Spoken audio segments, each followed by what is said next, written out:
Bashar al-Assad adalah penerus rezim Asyad sekaligus keturunan.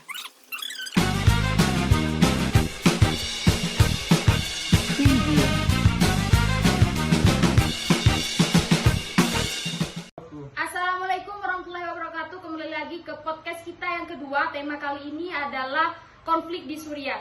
Sebelumnya perkenalkan, nama saya Anissa, di sini sebagai moderator. Nama saya Tegar Rizky Putra.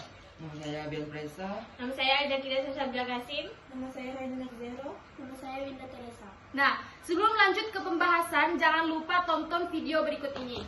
Suriah mengalami krisis keamanan atau perang saudara semenjak tahun 2011 hingga sekarang. Konflik Syria dikatakan sebagai perang saudara karena terjadi secara internal dalam negara tersebut. Pada saat itu terjadi gelombang revolusi berupa aksi demonstrasi dan protes yang dilakukan oleh rakyat sipil atau sebagai fenomena Arab Spring yang terjadi di kawasan Timur Tengah. Fenomena ini pun sampai ke Suriah. Konflik Suriah terjadi pada awalnya adalah dari adanya protes terhadap pemerintah. Publik menuntut penurunan kekuasaan Presiden Bashar al-Assad.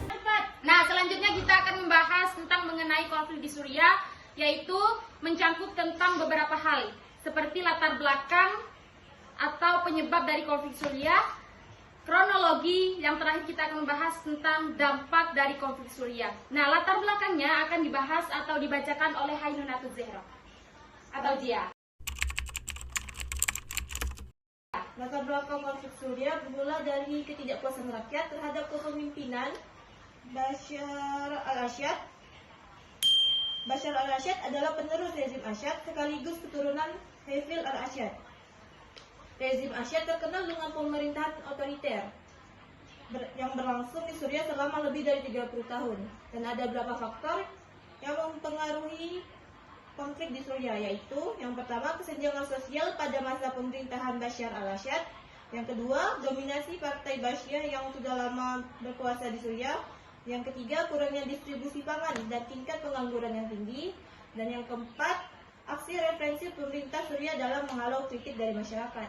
Nah, selanjutnya ada kronologi dari konflik di Suriah. Kronologinya akan dibacakan oleh Winda Teresa. Kronologi Suriah berawal pada 11 Maret 2011 ketika kelompok remaja menggambar slogan anti pemerintahan di kota Daraa.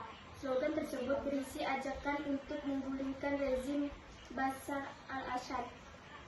Pemerintah Suriah menanggapi peristiwa tersebut dengan kekerasan. Kepolisian Suriah memenjarakan dan menyiksa seluruh pemuda yang dianggap terlibat dalam penyebaran slogan anti pemerintah. Tindakan represif kepolisian mengakibatkan aksi protes tambah meluas hingga ke kota-kota lain di Suriah. Nah, selanjutnya kita ke Tegar. Selain itu terjadi pula perang saudara antara masyarakat pro pemerintah dan golongan revolusioner di berbagai kota Suriah. Pada tahun 2014 muncul kelompok oposisi baru yaitu ISIS dengan Jabhat al-Nusra. Mereka berupaya untuk mendirikan negara Islam Suriah dengan melakukan teror kepada masyarakat dan pemerintahan Suriah. Di bawah ini pimpinan Abu Bakar al-Baghdadi, ISIS mampu menguasai sebagian besar wilayah Suriah pada tahun 2015 sampai 2017. Berarti tahun kemarin. Eksistensi ISIS di Suriah mengakibatkan kekhawatiran dunia internasional. PBB dan negara-negara besar dunia ikut turut campur dalam membasmi keberadaan ISIS pada akhir tahun 2015. Pada Maret 2019, ISIS berhasil dikalahkan dan wilayah Suriah berada dalam pengawasan Dewan Keamanan PBB. Nah, dari latar belakang kita akan berpindah ke Aca. Aca ini akan membahas tentang penjelasan mengenai konflik di Suriah. Silakan Aca. Konflik yang terjadi di Suriah tidak dapat terlepas dari fenomena Arab Spring yang mulai muncul pada tahun 2010. Dalam Sejarah Timur Tengah Jilid 2 2013, karya Iswati, Arab Spring merupakan gelombang gerakan revolusioner yang disebabkan oleh banyaknya rezim otoriter yang berkuasa di kawasan Timur Tengah. Pada tahun 2011, gelombang fenomena Arab Spring mulai menjalar di Suriah. Hal ini menjadi penyebab bangkitnya gerakan revolusioner Suriah melawan pemerintahan otoriter Bashar al-Assad.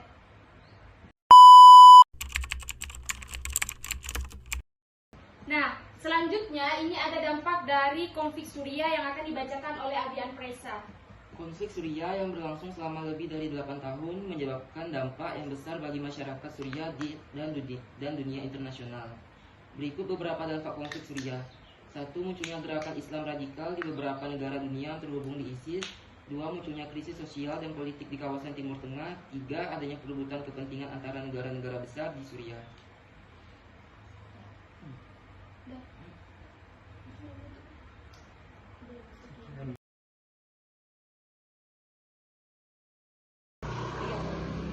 Oke guys, jadi itu pembahasan dari kami mengenai konflik di Suriah. Kurang lebihnya kami mohon maaf dan jumpa lagi di podcast selanjutnya. Dadah.